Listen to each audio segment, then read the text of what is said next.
If you have ever heard a human voice beneath the snow, remember this: that voice is not human. In the ice of Antarctica, there are things that do not live, but they still speak. If your heart is weak, stop this video right now. In 2019, 4 researchers arrived in Antarctica to uncover the mystery behind the disappearance of Station E-14. The station had vanished 3 years earlier. No bodies, no tracks, nothing. When the team entered the base, everything looked as if the people had left just minutes before. Hot tea on the table, lights on, papers scattered. But on one wall, a single streak of blood was written. It woke in the ice. The air outside was silent and frozen. In one dark corner of the station, something moved, a shadow, followed by a strange, broken sound rising from deep inside the base. A sound that was part human and part something else. The researchers followed the noise into an old, dark tunnel. As they approached, they saw human-shaped figures frozen beneath the ice on the walls, and their eyes were slowly opening. Each time a frozen face opened its eyes, a voice whispered the names of the researchers: Alina, Hassan, Michael. The voices sounded real, too real. One team member said, "It's copying our thoughts, our voices." They realized the ice didn't just trap bodies, it could trap memories and voices too.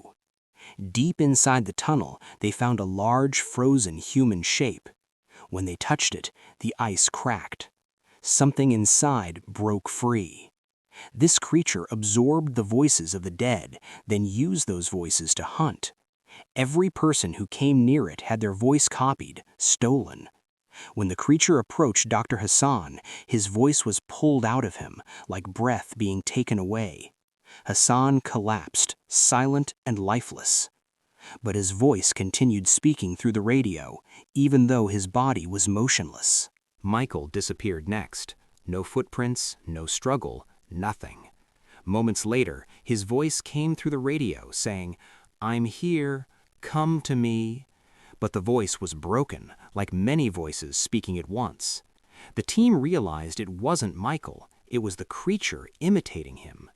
Then Arnold vanished too. His last moment was a single scream. Now only Elena and Hassan remained alive. Elena and Hassan searched for the original chamber where the previous team had vanished. Under the ice, they found a massive human-like shape, huge, silent, frozen. It felt like thousands of trapped souls were inside it. On an old camera they discovered, the previous researchers had recorded themselves breaking that ice, and at that moment the creature had been released. From there, it began absorbing voices of the dead and using them as bait. A violent storm struck. Elena tried to escape, but a voice came through the radio. "Elena, don't leave, I'm alive." She knew immediately that was not Hassan, it was the creature mimicking him. As she ran toward the exit, Michael's figure appeared in the tunnel doorway. But it wasn't Michael. It was a shadow shaped from ice, wearing his copied face and speaking in his stolen voice.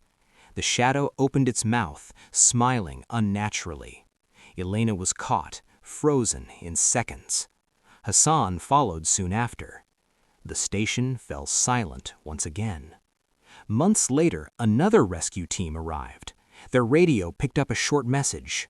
Elena's voice: "If anyone hears this, don't come. It has my voice now." But Elena had never recorded that message. This meant only one thing: the creature had learned her voice too. Antarctica became quiet again. But beneath the eternal ice, the voices are still moving.